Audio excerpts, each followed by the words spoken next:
স্থানীয় সময় বুধবার কেরেম শালম বর্ডার ক্রসিং এর কাছে জড়ো হন ইসরায়েলি আন্দোলনকারীরা। এ সময় গাজায় প্রবেশ করা মানবিক সহায়তা ট্রাকগুলো থামানোর চেষ্টা করেন তারা। তাদের দাবি, অবরুদ্ধ উপত্যকায় পাঠানো এ সহায়তা ফিলিস্তিনের স্বাধীনতাকামী সংগঠন হামাসের হাতে যাচ্ছে।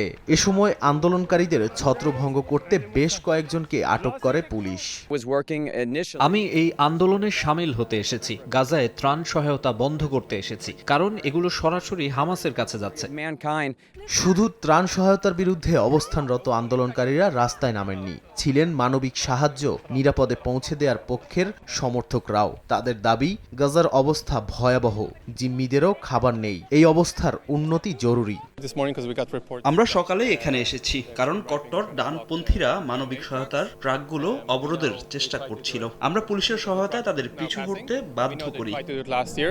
গত 2 মার্চ থেকে গাজার মানবিক সহায়তা বন্ধ করে দেয় নেতানিয়াহু প্রশাসন। এরপর থেকে বিশ্বের বিভিন্ন দেশের তোপের মুখে পড়ে ইসরায়েল। ফ্রান্স, জার্মানি, এমনকি ব্রিটেন বলছে গাজার পরিস্থিতি আর সহ্য করা যাচ্ছে না। এরপর আন্তর্জাতিক মহলের চাপে পড়ে সম্প্রতি অবরুদ্ধ উপত্যকায় ত্রাণ সহায়তা প্রবেশের অনুমতি দেয় তেল আবিব।